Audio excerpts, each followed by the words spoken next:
Hey y'all, I'm Shauna. Welcome in or welcome back to the channel and welcome to a new day of it. Today we're going to be talking about some clothing items, and I recently switched out my winter wardrobe or brought in my winter clothes, and this really got me thinking about, my clothes. And for me personally, my winter wardrobe is the strongest of all of my wardrobes because this is the wardrobe where I have the highest use rate of my clothing items. I tend to like a lot of what I have, and this is the wardrobe where I think I have my oldest stuff in them and multiple things that are like 5, 6, 7 years old. And this is also the wardrobe that I feel the least inclined to shop for because I like so much of my wardrobe. And this got me thinking about why. And so this inspired today's video. So today we're going to be talking about clothing items that are generally a mistake for me to buy. And I have 11 things on this list. Maybe I should call this fashion items because maybe like 9 of them are fashion clothes specifically, and then 2 or 3 are kind of like accessories related. And ultimately, everything that I'm going to be talking about today are things that I've just kind of learned by trial and error, and buying the items that I mentioned are on this list because they don't work for me or they're things that don't have longevity in my wardrobe. Like if I were to buy majority of the things on my list, they wouldn't stick around, they would be decluttered, and I would realize that I don't like this thing. Maybe not necessarily I realize because I know beforehand I don't like these things. So learning these things has helped me kind of like avoid mistake purchases and buy things that do last. So we're going to be talking about things that don't work and why they would be a mistake. And as we go through, we'll also talk about what I have opted for instead, or what has worked when it's applicable. So the first thing are clothing items with embellishments. And I'm primarily thinking about things like rhinestones or jewels on items or even pearls. I have owned a sweater with pearls on them, and I also owned a hat with like jewels on them. These things tend to be hand wash only, so you have to be a little bit more precious with them when you're washing them. And I don't like hand washing a lot of stuff, as we will talk about later. And so what can happen if you are not diligent with your care with these kinds of items? The like rhinestones or jewels can fall off, number one, or number two, if you do put them in the washing machine and you wash them with other things, depending on what the embellishment is, other clothing items or whatever you put in the wash can like snag on the embellishment. On the said hat that I had, I actually did that multiple times. I was like, I'm just gonna go for it, and it was a top or something got stuck on the embellishment. I think now if I were to own a hat like that, I'd probably put it in like a laundry bag or something to avoid that. But with the tops or with things that maybe like are glued on and not sewed on, if you can't put them in a laundry bag to wash in the machine, they still might be hand washed to like preserve the integrity of the embellishment. And I'm not about that. I've also learned that with embellishments, they can just like, you can feel them on the top. The top that I owned with the pearls on it, they had like little silver backs penetrated the top, so you could feel it underneath. Like if you weren't wearing anything underneath, you could feel like the dozens of little pieces of metal on your skin, which annoyed me. And things with embellishments can be itchy or scratchy or just uncomfortable. They can also catch on things when you're wearing them. I currently have a top with buttons on the shoulder, and while I love that top, I don't wear it as much as I would like because the buttons it's uncomfortable to wear a purse over them, and I prefer crossbody bags. And so I'm okay with that top because it's warm and it's cute and it's not like the most uncomfortable or like I have no other options, but I wouldn't get something with shoulder embellishments or shoulder buttons. And the same can be true with certain kinds of buttons as well. I think this is actually the perfect time to say, probably should have said earlier, that this list isn't some kind of definitive list of like, avoid these items or these are shit, these are trash. No, This is just stuff that doesn't work for me personally, and I'm just letting you know why. Because maybe you've learned something. Maybe like you have something in your closet and you're like, I'm not wearing it, I don't know why. Maybe something like this can help you think about why, or maybe something resonates with you and be like, no, this also doesn't work for me. And so I'm not here telling you to get rid of any of this stuff or that it's objectively bad. It's just hasn't worked out for me personally. So number 2 is of a similar vein to number 1, are delicate or specialty wash fabrics. Now, this tends to be, I'm primarily thinking through natural fibers for this because we're in winter and we're kind of looking at things that are more like cashmere, wool, or like wool blends, which tend to be hand wash only so you don't shrink them. But I can see other items that would also be hand wash only, like certain kinds of blouses or silks, maybe something like that. I am not anti-knit and I am not anti-natural fibers. The top I'm wearing, the sweater I'm wearing, is a wool sweater that is hand wash only. And I'm okay owning natural fibers and hand wash only sweaters.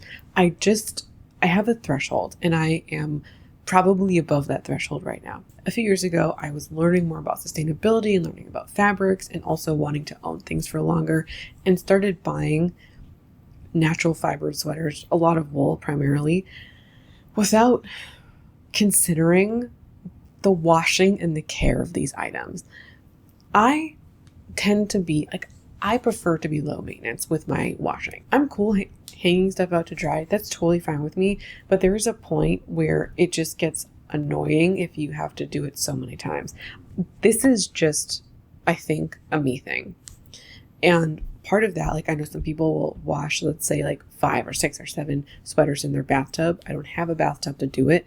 And I can only wash 1 sweater at a time. So it just becomes annoying to me personally. And when I know that I have to specialty wash something or hand wash it, sometimes some of my items need to be dry cleaned, that affects how often I want to wear something. Like if I know I'm going somewhere that may have a strong smell, or I don't know what the smell atmosphere is going to be like, I won't wear certain items even though I might want to. And so I tend to wear these things less or be more cautious about wearing them because I don't want to hand wash them.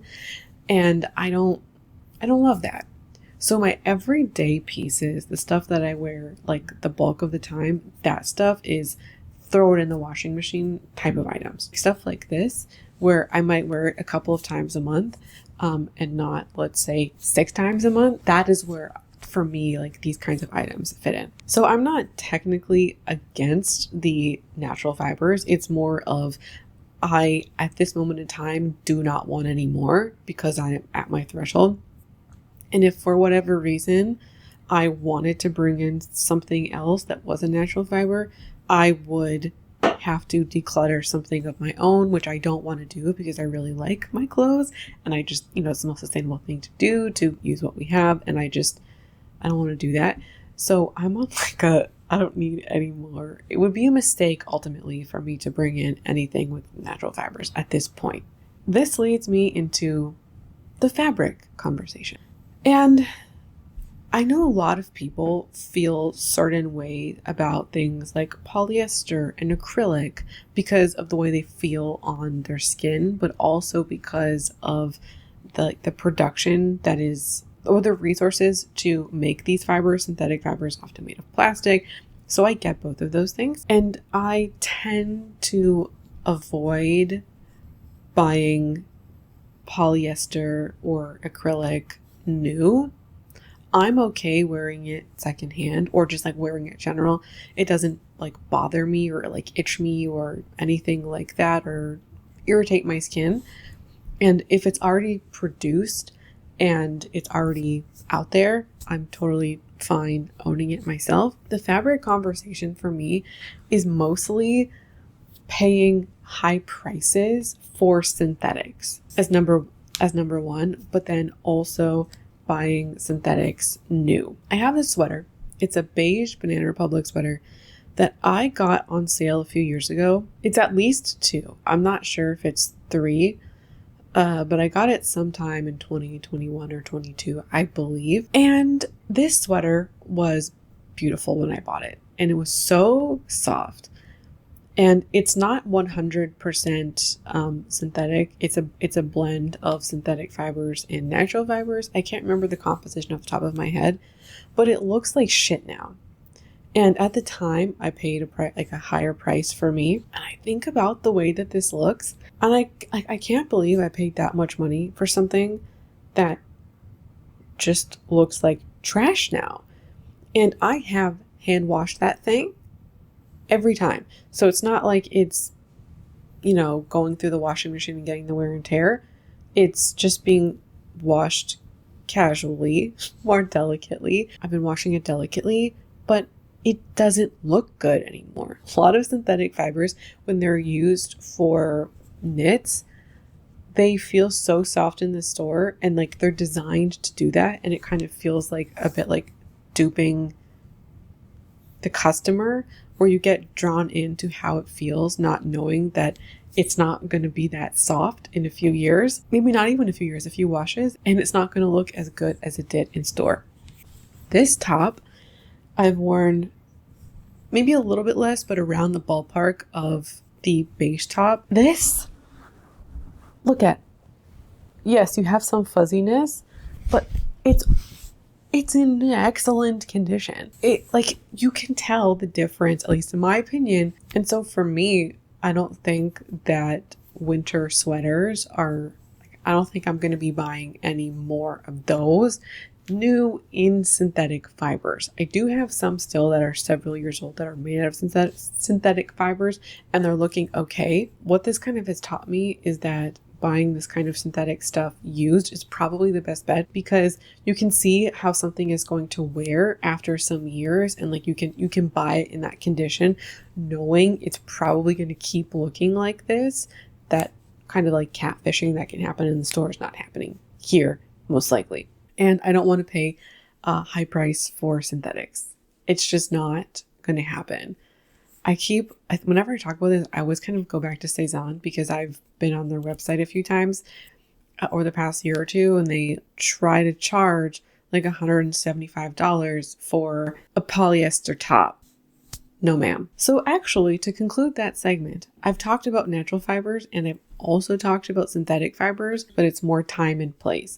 So for like winter clothes, I would like to own like everyday pieces in fabrics like cotton, as an example, or blends that can be washed.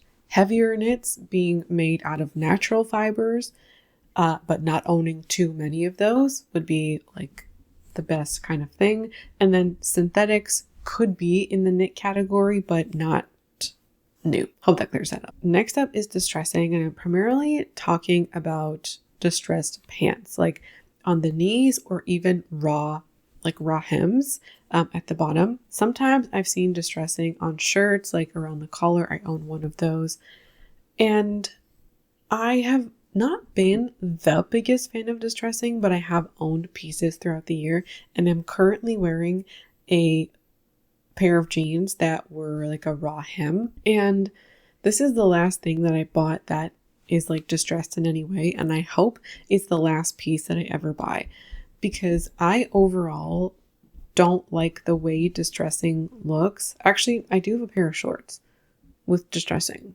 Those might be the last things that I purchased. I got these around the same time, so it's not that big of a deal.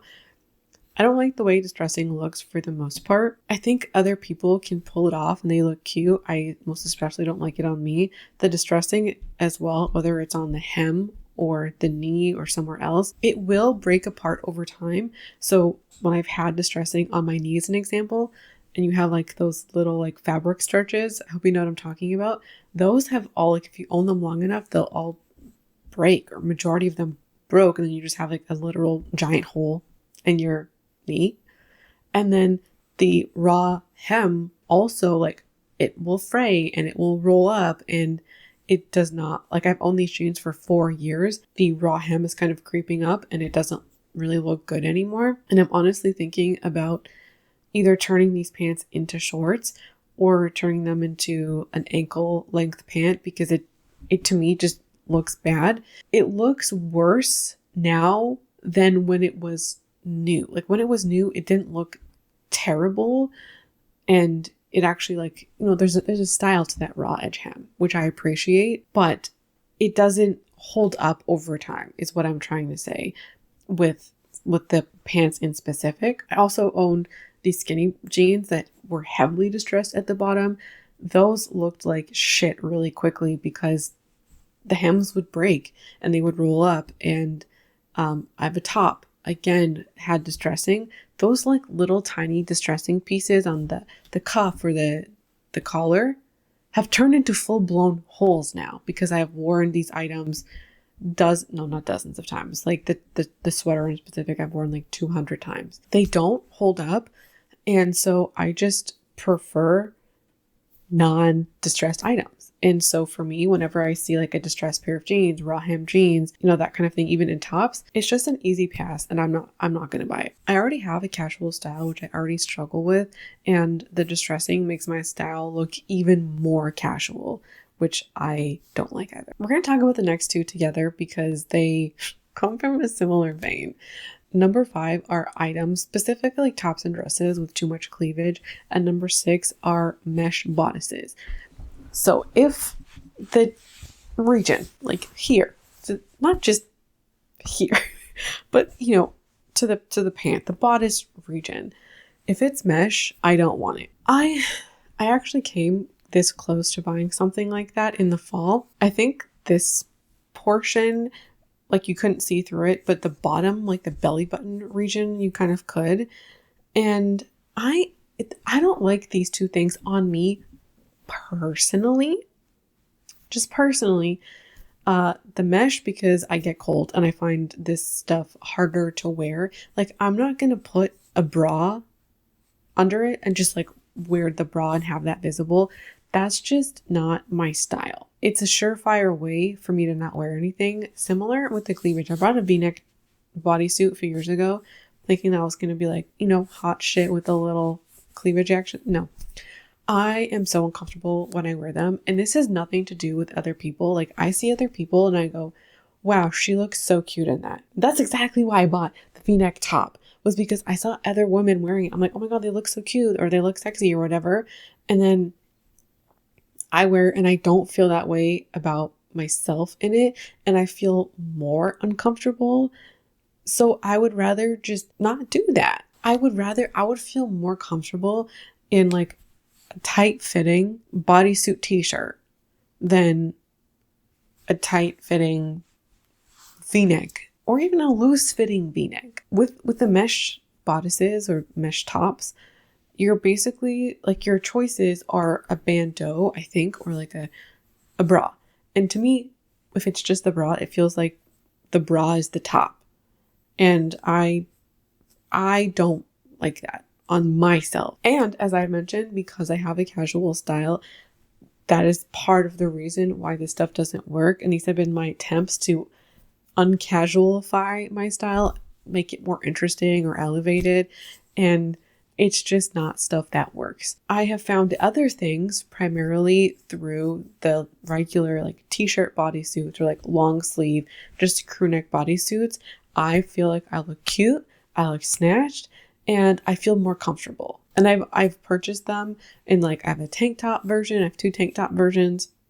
I have a couple of t-shirt versions, long sleeve versions, and it's enough variety to kind of cover all of the seasons and feel good about myself. Like I'm creating the same effect in my mind. What I'm trying to say is that both of these things are trying to do the same thing. Like, you know, be a little bit sexier, be a little cuter. This is just my version of that works for me. Number 7 are long tops. Oh, this has the bane of my existence, or maybe my fashion existence, because a lot of tops are, you know, they're made for taller people. And so this bothers me a lot when it comes to knits, because they're bulky. This one isn't too bad, but I have some that are like, you literally gotta like roll them up to multiple times to fit them in. I also have a tank top that comes down to like mid-thigh. It's so long. And so all of that bunches in my pants because I have to tuck it in because I'm not going to wear a t-shirt that like is longer than my shorts. So there's that component of it. And then also like specifically with sweaters, it's just like the bunchiness and adding extra bulk and weight to whatever I'm tucking in. Like sometimes my pants are too tight. It cannot fit that much sweater. You know, I should actually just make this items that are too long because this goes for pants too. You could say, oh, Shauna, you could hem them. You could. Yes, you could. But do I? No, I don't hem shit. I know myself already. Whenever I say, oh, I'm going to buy this and hem them, I haven't done it in the last 4 years. I have a pair of pants that I got in 2021. I believe like fall 2021. These blue corduroys, did I hem them? No. I got pink corduroys last year in a clothing swap that are too long. And I said, I'll hem them. Did I? No. So if I buy a pant that I think my inseam is like a 27 or 28, if it's not around there, I'm not going to buy it. You know, I have some wiggle room depending on the item and the pant. Like I think I bought some recently that were like 28 and a half and they were fine. I've also bought 29s or 30s for certain kinds of pants that I prefer or exclusively want to wear rolled. That is fine. Sometimes also brands will sell ankle length pants. That is your ankle length is my regular length. So it works out. It works out perfect. It's just more so I know myself and what I'm going to do. And I'm not going to hem it. I'm not going to hem even like a cotton top that is easy to sew or I'm not going to do it. I'm not. Skirt's too long. Not going to do it. If the back of the pant is too big, I'm not going to hem it. A lot of people say that the secret to clothing is tailoring. Maybe one day, but today is not that day. So when it comes to tops, crops are great. Or sometimes if there's like petites available, petites. And then with pants, again, petites or ankle lengths are typically what I go for.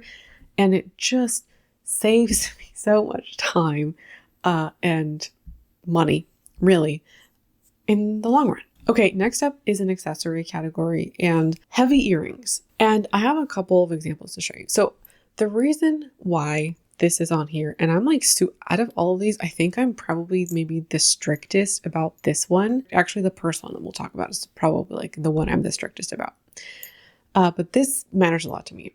So my main like ear hole is super stretched up. I used to have spaced ears when I was younger and I spaced them really large. So this hole is really stretched out and it's never going to close. I, for a couple of years, did not wear earrings. And like, if it doesn't close up after 2 years, I just have doubts. I don't actually believe it's going to close up. In that time, I mean, I like to wear earrings, so that's not a big deal. But because my ears are stretched out, earrings that are too heavy, they sag and they actually hurt. They hurt my ears. If I feel kind of headachy, I won't wear heavy earrings. I also don't wear like dangly earrings or hoops because those tend to put a lot of weight. This is like the dangliest that I will go. I'm talking like the real dangly ones or the really big hoops because those ones tend to be heavy and also just like where the center of gravity is lower, so it drags the whole thing down. So I do not wear big hoops. I don't wear heavy earrings. They're just uncomfortable and they don't look great. So when I do have an earring that's heavy, it needs, or on the heavier side, it just needs to have a back like this. This is probably like the heaviest one that I own. You have like all of these embellishments on it. And it just has like this, whatever backing this is. And that makes these ones wearable. I also have pearls, like an oversized pearl that is the same thing with. And if I have posts, like earrings with posts, I tend to just wear all of them with the back like this to have extra support. And also it wasn't till like 2021, I think. I didn't even own a hoop earring until 2021 and I own a bunch now. I like them and I'm so glad that I started wearing them, but I I'm just into little hoops. So this one is technically a hoop with like a little dangly bit. It is super light. These ones are my heaviest hoops. These are the Paris earrings from Anna Luisa. And this actually does have quite a bit of weight in it. And after trying a bunch of hoops, I have realized that these ones are the heavier ones. So I will wear them, but they're not my most worn because of their weight. And what I have learned is that I don't want to buy earrings online or in a way that's non-refundable, because I physically will not own an earring unless I can like touch it and like feel it in my hand, because I need to feel how heavy it is. And I also care a lot about like the post and like the support. Okay, one for shoes are stiletto heels, and those don't have to be like an actual like this big. Just I guess more so I'm talking about like the thin heels. I know there's some boots, I've seen some like booties where the heel is this big, but it's a thin heel. They're just an uncomfortable heel to wear. The block heel is where it's at. If I am going to wear heels, I used to care a lot about wearing heels, which I heard so many women in their 30s and 40s where they're like, I don't care about wearing heels anymore. And I'm not at the point where I don't want to wear heels, because I do enjoy wearing them every now and then, but it's the block heel. The block heel. Low block heels. Comfort is so important. I know I'm not saying anything revolutionary here, and I know there's tons of folks out there who are either not wearing heels altogether, or they're on the low block heel game, or just the block heel game. I've decided like it's not worth it. It's not worth it. I still have one kind of stiletto style heel. And in the past, like if my partner and I were going to do something where that would be appropriate, I would bring multiple pairs of shoes so I could wear the like stiletto heel for, let's say, the dinner, and then switch out to go do something else. And it's like, why? Why not just have one pair of shoes that goes with all of your things? And that also kind of goes with boots. I have one pair of boots with it's a block heel, and they are very comfortable and they're insulated inside, so they're not really a problem. But even then, I'm kind of like, I've chosen to wear the flat boots as much as possible. And I tried to convince myself the past couple years, like, no, the dressier boots with the heels, they just look nicer. Maybe they look nicer, but is my misery worth it? No, no, it's not. Last up are non-crossbody bags. These are a huge mistake for me to purchase, and I don't own any at the moment. Every bag that I currently own, if it's not a crossbody, it has like the chain in which it could be worn as a crossbody. I have one clutch, and that too has the chain in which it could be crossbody. That's like fancy events, so she doesn't come out to play very often. But everything else, crossbody, baby. If I cannot be hands-free, I don't want it. There was a particular Coach bag that I saw that was like, oh, cute. Someone in my life owned one. Probably one of the favorite, most appealing bags I've seen in the past year. Like, I own cute bags. Let's not get it twisted. I like the bags that I own. I love the bags that I own. But this style really spoke to me because all I own are crossbodies, and I'm like, oh, this would be a cute bag to own. There is no way I'm going and spending any length of time with that thing just like on my arm, and it won't stay on your shoulder either. Like you have to hold it like so to keep the bag on your shoulder. It doesn't stay on its own, and then it drops down to your arm and you put it back on your shoulder. I lived through early 2000s where those bags are popular. They were annoying to me. I don't want them. As cute as they are, I'm not gonna wear them.